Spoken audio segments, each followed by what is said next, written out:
We're working on InnerSpace. It's an open world exploration game. It's kind of about piecing together narrative, but it's mostly just kind of a chill, rainy day exploration game that's more about kind of taking in the sights. Excellent. Okay. So, did you start off like developing the game? Did you develop the whole thing from scratch? We're working in the Unity 3D engine, but I mean, other than working with the engine, yeah, I mean, we've been working on the code from scratch, art from scratch. We've been making all the shaders from scratch, so a lot of the looks and feels, sound, and all that is stuff that we've done ourselves. Okay, so where did you get the concept for the game? I always like to say that the story kind of goes that like it's a product of stuff that Tyler was thinking of and watching and playing like around the time that we were like pitching ideas to each other and trying to come up with what game did we want to work with, because we had a team first and then we were kind of figure out what games we wanted to do. So the way that I always like to put it is he was playing Super Mario Galaxy and watching the anime Gurren Lagann. And he was really kind of like interested in the idea of like how they played around with gravity in Super Mario Galaxy, and then we were like, well, what if we were to actually make a space like kind of the hollow areas of like that first like third of Gurren Lagann and then turn into a plane, and just kind of it was just kind of a product of just development at that point and just kind of iterating on ideas and changing what we thought was cool that would actually work with it, and then ended up where we ended up. Give me a basic overview of, okay, you're going in with this idea for a game. How do you start making the art that's going to work with this game? Okay. All right, so I do want to point out that there is another artist on the team that we have. He's our concept artist, and he's also a level designer, but he couldn't be here. His name's Eric Grossman. But yeah, so he's kind of standing here, just imagine. So a lot of that comes from him and comes from his designs and his concept art, obviously. But I think the other kind of like half of like where the visuals of our game come from, and really kind of what we try to do as a larger studio is kind of designing within certain constraints. Constraints that we might place on ourselves, or also just like technical constraints that we have as a result of the size of our studio or anything like that. So for example, with our game, like textures and things like that for every single asset would take a ton of time. So we just kind of opt to not do textures and do it somewhere else instead. So a lot of the design intent is one part, what are we trying to make and what's like the mechanical function that we need to hit? And then the other part, what are our constraints and how does that then force us to solve those problems, and what's the result? And the style is the result of that problem, you know? So I just want to pipe in on that. Is it also one of the things, like a lot of people ask about like our references for art, and actually some of the more important references that we had when it came to the styling of the game was actually photography. And we had like a lot of photos of like mountain ranges, and generally just photos taken at times, not Photoshop, but just generally photos that felt really surreal in like foreign spaces. So I think when it came to creating the space for the game, a lot of it was also just kind of looking at kind of feelings that like a lot of photography, mostly to do with like atmospheric scattering on mountain ranges, and kind of how that felt to us, and just wanted to recreate that. Excellent. So you mentioned that there's the other artist who does the concept art. How do you take that concept art and then turn it into a thing that you're going to see in this game that it has the limitations of the programming and what the ways it can move? Well, I mean, so there are a bunch of different like 3D packages and design packages that you'll use to like create 3D models and bring it into your game and add lighting and all of that kind of stuff.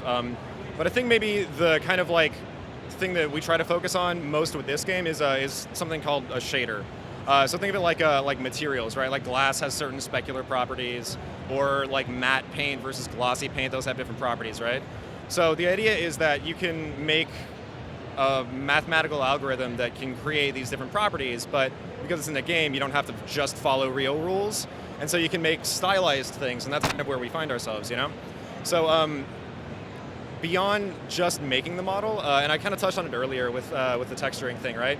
Beyond making the model and looking at the time constraints that we have, the shader component is what we lean on most heavily, I think, because it does a lot of work for us, right? I can make one shader and then put it on like 10 different assets, right? And so that allows us to create really, really quickly and iterate really, really quickly, you know? And so, with a couple different parameter adjustments here or there, suddenly we have sand and dirt and water and clouds and bushes and things that wave in the wind and things that glow when the player gets close and stuff. And it does a lot of work, and it kind of lets us build more quickly. And Yeah, not to extend the question too far, but a lot of it, as you're saying, is kind of if we lop off half the process of making a game like this normally, what's the coolest we can make it without any of those things? So, ditch UV mapping, ditch textures, and then how far can we take an asset through like automatic processes like vertex color baking with ambient occlusion, light mapping, or like light baking, but not using textures to light bake, using vertex colors instead. It just a lot of technical workarounds, and then how cool can we make that look? And then be able to produce really large, really expansive spaces with what was previously just one 3D artist, now two. So. And obviously when the question is, how cool can you make that look?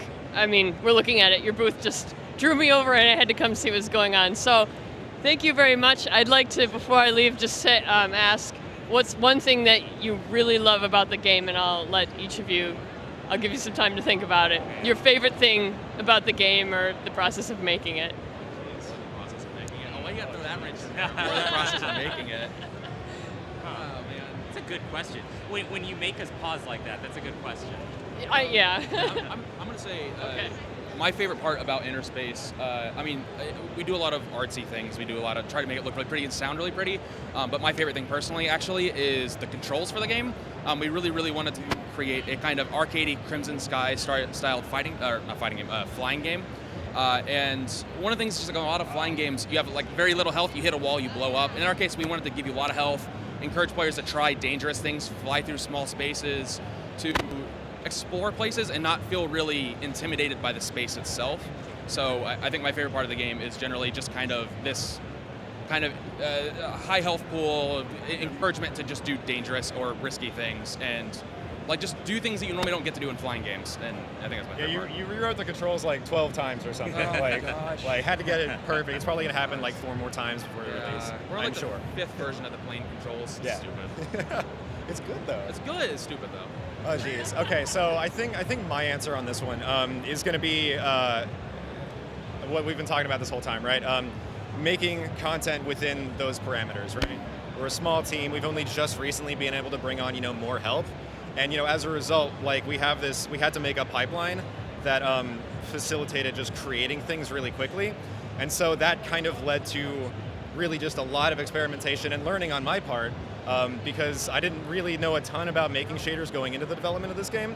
And getting close to seeing it released, I feel like there's a ton of things that I can do, and I'm plugging all different kinds of things together, and it really is just kind of like mad scientist, mush things together, see what kind of comes out on the other end, and that kind of like experimentation and creativity is really fun for me.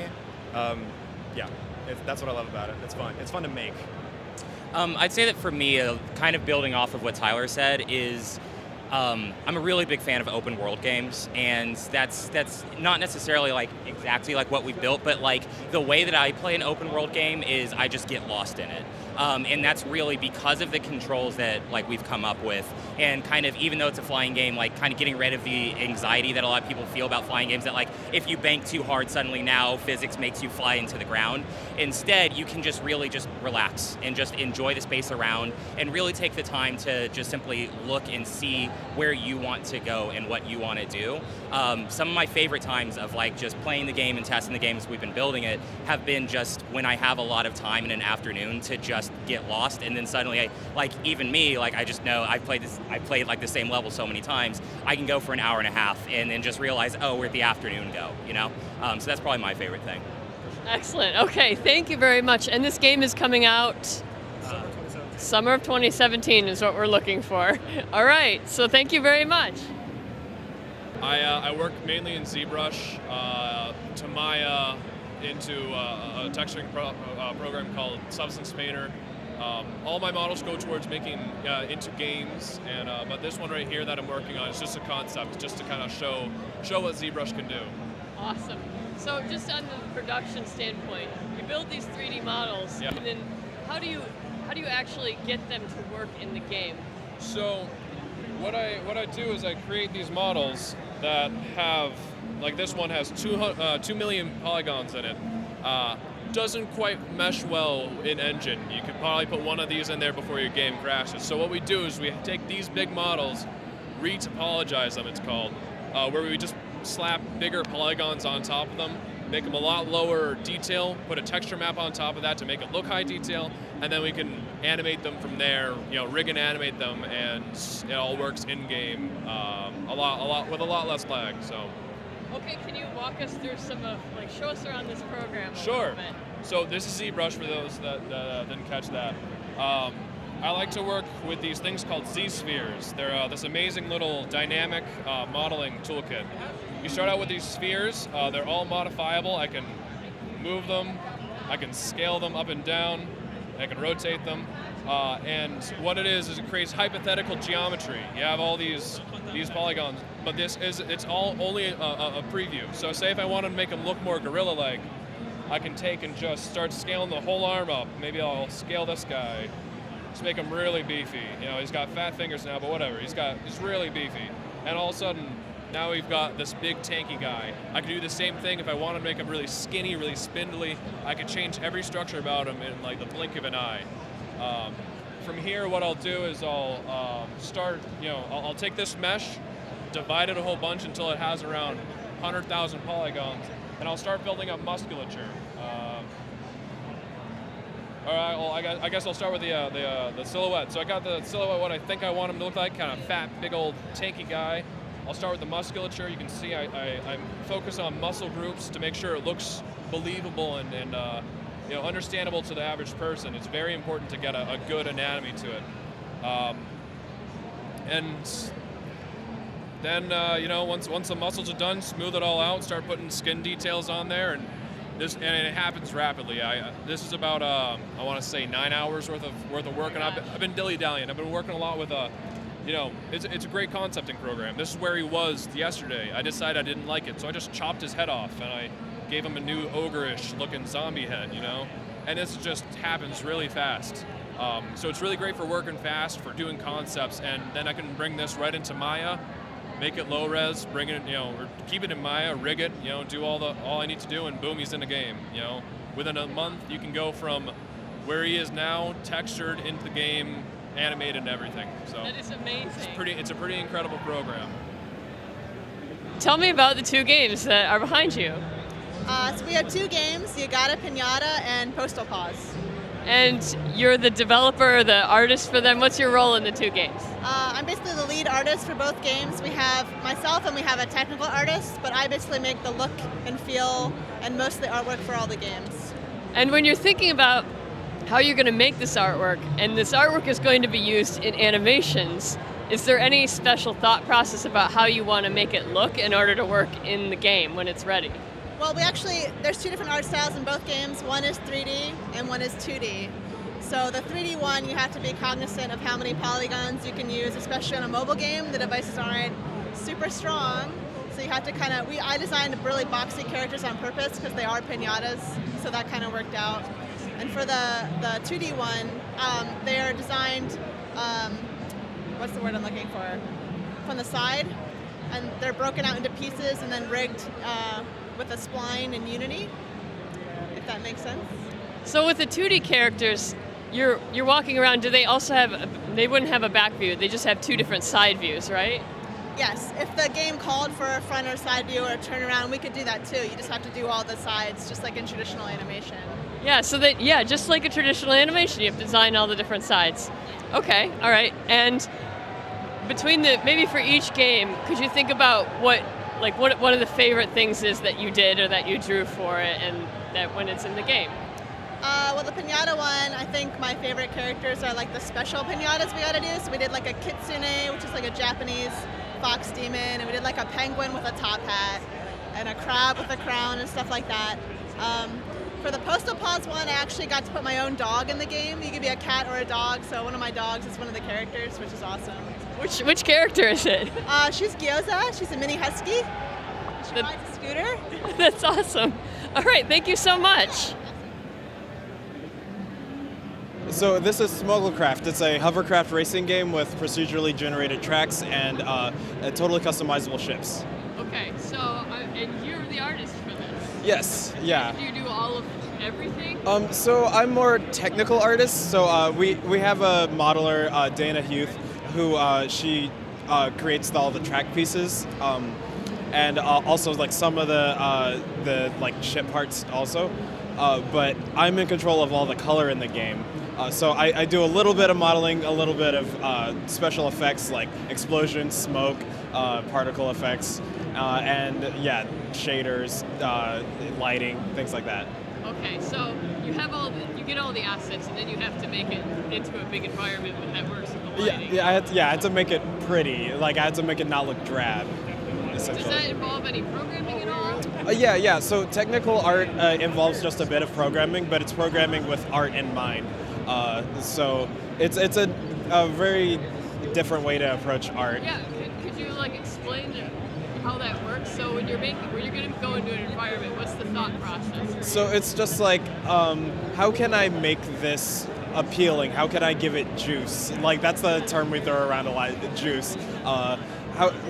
What curves and just like math can I do to this to make it really pop and just like follow the principles of animation that are like motion. Yeah, exactly. Like sometimes squash and stretch comes into account. Sometimes just like interpolation is something you think about a lot. But you have to actually write that in. It doesn't happen automatically. Yeah, it doesn't just like happen magically. Which luckily we're using an engine called the Unity. You probably know what that is. So like a lot of that is like made really easy and really accessible for you. So yeah, a lot of it's just tweaking what's already there. So it's just that there's so many different kinds of animation. It's like if you want to be more technically minded, if you feel like you're kind of a numbers person, you could still combine that with your art. Yeah, for sure. And that's something that I learned from my friends at Rain World. They're making a game called Rain World that's here. I have their lanyard actually. And they gave a GDC talk a year ago. And they were talking about their technical art and how they specialize in art, but they also know some programming, and just how important it is to like know a bit of both to really be able to do some like amazing things. Awesome, that's excellent. What's one of your favorite things about this game? One of my favorite things, I really like what I did with the rain. Like for some reason, just whenever it rains in the game, I'm just like, I did good. This is a good thing that I did. So yeah, I just really like that. Even though the game's procedurally generated, I was able to still like have as much like artistic freedom as I would hope for. Awesome. Thank you so much. Yeah, thank you. So this is Perception. It's a narrative horror game where you play as a blind woman called Cassie. And you use echolocation, which is sort of like what bats do. So you use sound to see. And so you use a white cane, you tap, and every time you tap, you're creating noise and you're able to see. But at the same time, there's a thing in the world we call the presence, which if you create too much noise, it'll come and hunt you down. So. Excellent. Okay, so I've been going around to all these different booths and talking to different artists and animators about their games. But one thing I haven't really had the chance to ask about is just the general pipeline of how you put a video game together from start to end. So, I mean, this game right now, I'm standing here and it's super popular. There's a really long line. So this is probably a really well put together game with the story and the mechanics. It's all different. So tell me about your process on creating this game. Well, it's interesting because every game I've worked on has been a very different experience. I worked on SWAT 4 or Bioshock Infinite.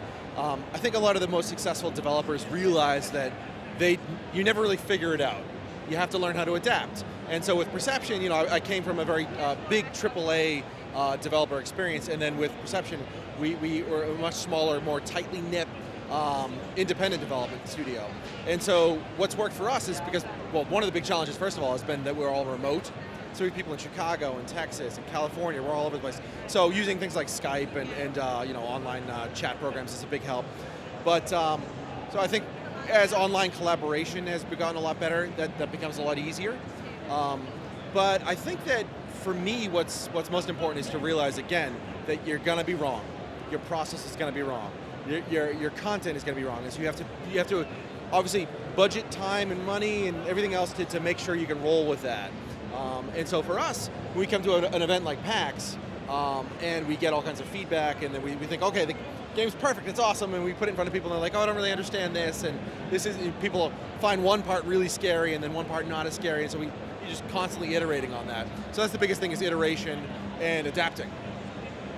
So as far as the concept for the game, were you involved in that? Do you have any, what's the story on where the idea for the game came from? Sure. So, we're always looking for, as developers, I think you're always looking for, the next big thing. But you're also looking for interesting new stories to tell, interesting new perspectives and aesthetic. And I'm a big, huge horror fan. And so, in particular, I was looking for a new way to inject life into the horror genre. And so, the idea of what we always say is that information is the enemy of horror. And so, we were kicking around ways to sort of withhold information. And the idea of, okay, well, what if you played as a blind woman? That hit us, and I was like, okay, well, that also gives us opportunity to, if you used echolocation, we have a unique aesthetic, and it's an interesting new perspective that I haven't seen in first person. It's a new a new angle for the narrative of the game, and so it sort of answered all these questions at once. And as soon as we had the idea, I was like, we have to do this. So it mainly came from a desire to do something different, and then once we had it, it was just sort of like, go, go time, And one last question, which is, what is one of your favorite parts about the game as it is now? So, honestly, as a developer, it's always the most rewarding piece is to see people's reactions. We've had a lot of people sitting here and scream like bloody murder. And so you get people in other booths like, what's going on? So that's usually rewarding. But honestly, I think even more so than that is that when people start asking the questions that we want to ask, and that we want them to sort of like ponder, and like they walk away and like, well, wait a minute. What does this mean? It's a very narrative-driven game, and we know we've done our job when people are really engrossed and picking up on the kind of clues that we're looking for. So my wife is the game's writer and producer, and she's also an English teacher, and so she's always looking for like little bits of story to seed in and literary references and all that sort of stuff. And so when people get that, that's a huge win for us. I love that, and again, coming from the BioShock series and watching what Ken and the writing team did, and to be able to have years later people still talking about what it all meant, that's a big inspiration for me, and that's something that I hope to accomplish with Perception. Excellent. Thank you so much. Thank you. So Holodrive is a free-to-play game that's out on Steam right now. It's a multiplayer 2D shooter, a super fast-paced game. We like to say, for people that love games, they would understand, but it's like Quake in 2D with Mario Kart. So you just walk around, pick up weapons in the environment, and also pick up power-ups and try to outplay your enemies.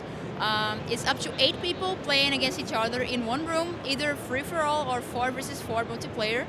And we have a few different game modes, normal deathmatch and team deathmatch, and 2 original ones. One that is like a bit like Capture the Flag, called Collectors, and the new one that we just released a few days ago called Coco Ball, and it's like basketball, but the ball is a robot chicken.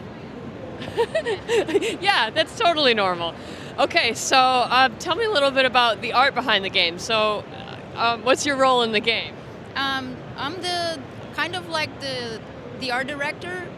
We're just 2 artists in the team. I'm the 2D artist. I make all the UI and the concept art. I make the illustrations, and I help the 3D artist help him what he has to do with the concepts, and the guy does all the 3D. Okay, so it's got both 2D and 3D elements in it. Yes, there are some illustrated icons. A lot of things are hand-drawn in the game, just to like the power-up icons. They are hand-drawn, so they are very colorful and have different silhouettes, one from each other, so we try to make them more detailed so people recognize them once they see it, while a lot of other things are very clean in the game, so we try to make them stand out with illustrations. That's kind of interesting, actually, because we talk a lot about designing the characters and designing the backgrounds, but things like icons and power-ups isn't something we really talk about a lot. What's like the process to thinking how you want those to look? It was not a straightforward process. We've been iterating on them a lot. Right now it's interesting because they have a language on its own, and it kind of speaks with the language of the background art right there, the marketing. And we started with like simple icons, just the ones you would see in like a website or something. We tried to make them minimalistic, like how usually icons go. But in our case, the game is very cartoonish, so if we have it very minimalistic, if we have like 12 power-ups, we don't have like 12 different colors that are very distinguishable, right? So it's a bit hard. So we tried to work with silhouette and color, and then we added more details so they stand out even more. So we were iterating. I have redrawn them like many times, and now they are very different from each other. They are pretty detailed, you know. Okay, and one more thing, which is I've heard this a lot, and a lot of people probably don't know what this means, but iterating, like the iterative process. So when you're making a piece of art and it's iterative, what does that mean? It means the first thing you do is not the final one. So you try to do it the first time, you realize what has gone wrong, what has gone right, and then you change what you think has to change. So usually with art, especially in games, it's like this, especially because it's not a product that you make for yourself. You're making for a consumer, there is a user, and what you think is going to work is usually not the first time, not what it works, right? Not what works. So you have to take it out, put it in the hands of someone else, and see what is working and what is not, and change it. That's iterating. Excellent. Thank you very much. And what's something you really enjoy about the process? What's something that you enjoyed about making Holodrive here? I really like it. I really enjoy making the drawings, but especially what I think is fun about games is working with other people from different areas. So in games, it's very rare that you make a piece of art, a sprite or something that you yourself will do everything, all the process, and have it into the final part of the game, right? It always comes through, it goes through other people. So usually I make a drawing, the 3D artist makes a model, and then there is an animator who rigs the model and makes the model, then the programmer puts it in game, someone else goes and makes some particle effects to go with it. So it's a lot of people going into, to go one simple concept to get it into the game. It's a long process with a lot of people involved. That's very fun, you know? It's so usually what was originally the idea in the first drawing is not really what goes into the game, and it's actually better in the end because a lot of people put some input, right? All right, thank you so much. This is a great interview. We're here showing Pyre, which is by our team, the team that made Bastion and Transistor. It's a party-based role-playing game where you lead a band of exiles through freedom from a mystical purgatory. You do that by participating in this ancient competition, which is a really sort of high-action experience where you control a group of 3 exiles against a rival group of exiles, and you try and extinguish their pyre. If you do so, you take one step closer to earning your freedom. Excellent. And one of the things that I really love about all the Supergiant games is the direction of the artwork. What's your extent of knowledge on the art direction? Well, so I know Jen, who's our art director. Jen is our art director. She worked on Bastion and Transistor and came up with a look for both those games. She also does all the 2D art assets you see in the game. Her team is Camilo, who's a 3D modeler and animator, and Josh, a visual effects artist. So the 3 of them are responsible for 100% of the art you see in our games. Jen is inspired by a lot of different things, and I'm sure she would love to list them for you if she was standing here myself. But I know with Pyre, she was interested in trying something different with the art style, and different with the colors, and different with the world feel. And I think that comes across in what you're able to play here. For her, you know, and basically all of us, we've been really, really lucky that we have a fan base who is comfortable with new and original stuff, and at the same time, they can kind of tell when it's from us, and it feels like one of our games. So we're just incredibly lucky to have that kind of audience that's receptive to new things. And what are some of the things that you've been doing for the game? So I do game design on the game. So most of my work on Bastion was making levels and tuning the weapons and systems in that game. On Transistor was really similar. I made half the levels with Greg, our creative director, and I worked on, you know, the tuning of the function system and all the stuff that you saw there. In Pyre, same thing. On the rights gameplay, that's sort of my focus on this project. So a lot of time making those dudes work and figuring out what their different abilities are and working with Greg and Gavin to make them a part of the game. And as it is right now, it's coming out soon, as I understand it. It's coming out this year, so yeah. I've been really excited. I keep seeing the trailers and going, yes, I can buy it. No, wait, no, I can't. I gotta wait. So what's been one of your favorite things about the game so far? That's a great question. I love that this game has sort of a larger cast of characters than our previous games, and so our previous games were sort of these solitary experiences where a lot of the people you met were either wiped out by the calamity or processed in some way by the Camerata. So it's been actually fun to have a bigger world that has a lot more people in it. And this is one of the sort of largest experiences we made. And so I've really enjoyed working on that kind of thing, for sure. Excellent. Thank you very much. Hello, I'm Alex Davidson. I'm here with the creator of Snake Pass. So why don't you introduce yourself real quick? My name is Seb Lees. I'm a creator of Snake Pass and designer for Sumo Digital. Excellent. Where are you from? I'm originally from Holland, but I live in the UK now in Sheffield. I've been there for 5 years. That was quite a flight for you to get down here. Yes, it was indeed, yeah. So you made Snake Pass. You are the producer of it. Well, I came up with the original idea for it back in 2015. Because Sumo Digital is a big studio and we make like AAA games for Microsoft and Sony. But we always wanted to make our own little thing, our own game. So in 2015, everybody in the company was allowed for one day to work on whatever they wanted. It's called a game jam. So during that time, I was actually just experimenting with Unreal, and I came up with the prototype for this. So I submitted that as the game jam entry. I won the game jam, and that led to initially a small team and a couple of guys, a couple of months, to try to quickly make something we could put out on Steam. But when we showed the bosses after a couple of months what we'd done, they saw like the true potential, and they gave us a full-on team and budget and time. So we've been working on it with 10 to 20 people for the last year, and this is the end result, Snake Pass. So given that the game is coded in Python, does that help you? Does the language help you build the game? In Python, it's created in Blueprint mostly within Unreal. So. Oh, okay. So what's the question? Oh, it was just, I was wondering how the language helps you build the game. The programming language. Right, okay, so I don't know any coding. You don't do the coding? No, that's the beauty of Unreal Engine. You don't need to know any code to make awesome stuff. Like the Blueprint system is really accessible, and especially if you have some background and you know how certain logic systems should work, you don't need to know a single line of code to make awesome stuff. So the original prototype for this game was 100% Blueprint, no coding involved. That's pretty amazing. So just out of curiosity, do you own a snake yourself? Not anymore, but during university I had 2 pet snakes, yes, that's right. Did it look anything like this? No, not at all. So I studied biology actually, and during university I had 2 pet snakes. One of them was a green tree vine snake and the other was a common red snake. And the original prototype I made for the game looked very much like the green tree vine snake, which is kind of an aggressive looking snake. And when we showed the initial prototype to people, a lot of the feedback we got was like, yeah, it's a cool idea, but I'm creeped out by it, because people have an inherent fear of snakes.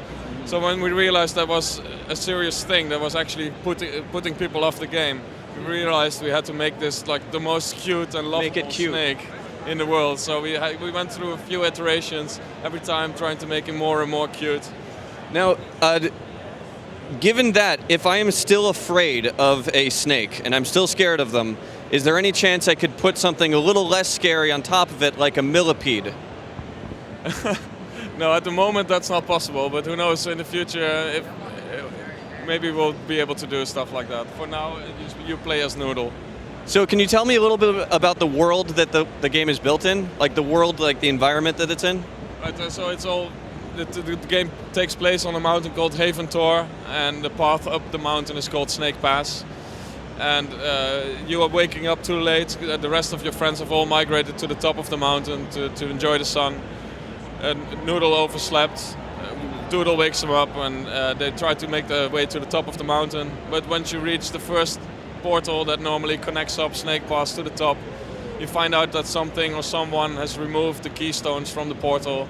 And it's up to Noodle to, in every level, find the keystones, put them back in the portal, and slowly make his way back up to the mountain. Is that his name, Noodle? Yes. Danger Noodle. yeah, indeed. Inspired by, yeah. Given that this is the poisonous type of the 2 that look like this, is that because you like to live dangerously? No, honestly, the coloring is mostly based on because it's visually so striking. These colors on the grass just looks beautiful and eye-catching, and that's the main reason it is this color. Now, will there be any Easter eggs in this game? And given that you're a snake, will you be able to then eat those Easter eggs? Well, initially the game was all about eating eggs in one of the early prototypes. It's funny that you mentioned that. But there's a couple of Easter eggs, and there's lots of like secrets to find and collectibles in ridiculous locations that will make you shout at us.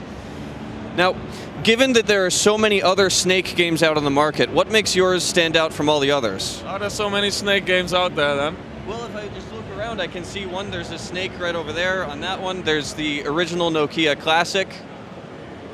Yeah, well, there's no competition there really. It's a completely different game. Like the looks of it, it looks very familiar, but once you start playing it, you realize it's something completely new and completely fresh. Like the way you control this character, we had to completely invent that because it is very new.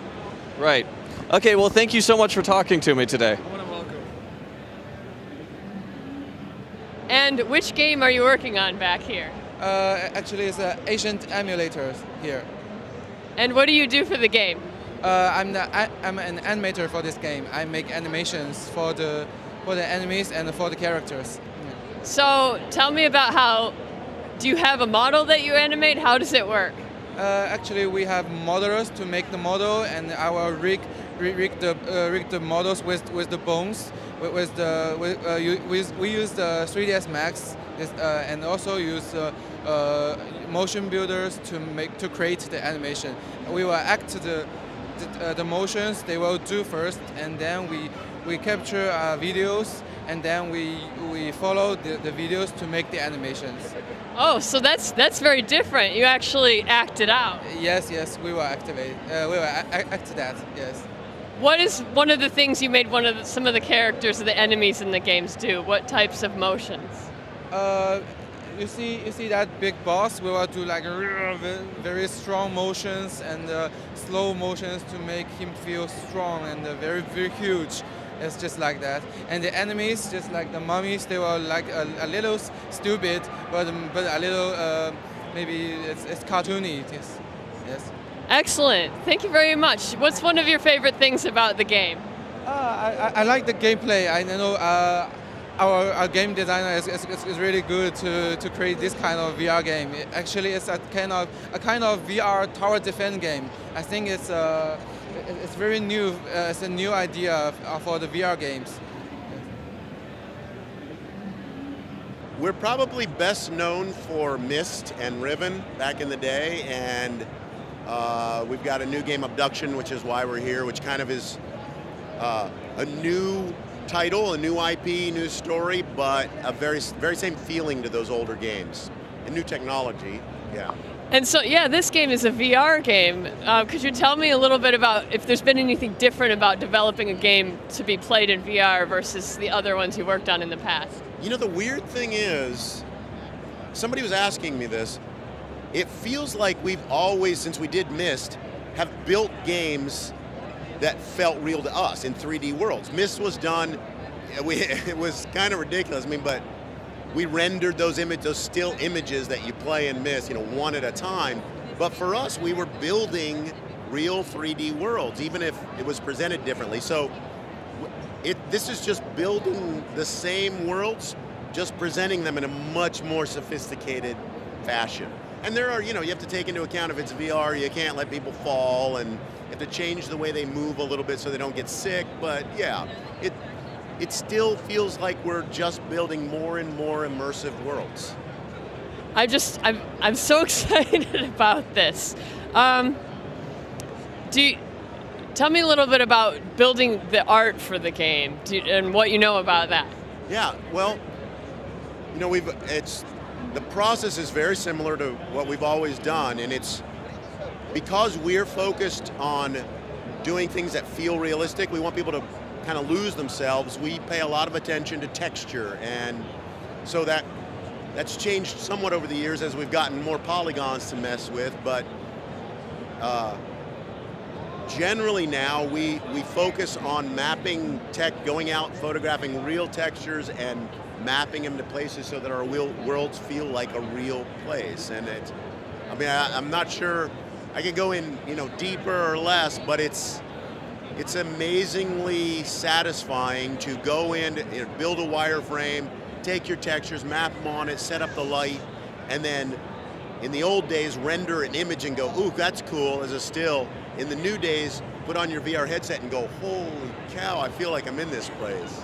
And one last question, what's it like for you to watch these people come in, some of them have never used VR before, put on the headset and enter your world? What's that like? Oh, I learn so much watching people. That's my favorite thing to do. At the office, we sit behind their backs and watch them. I've already thought of changes just from watching people in here, like, oh, we should do this, we've got to adjust this. That interface is a little bit this way, they're not noticing this, we should put something there. All those little tweaks that, it's the most satisfying thing, and especially when they're playing the whole game and they get those moments of, they've pushed through, they're not really sure what the game is, and then all of a sudden things start to click. They understand there's an underlying story that weaves itself through all of this, and they start to realize things, and they have those great aha experiences. We live for those.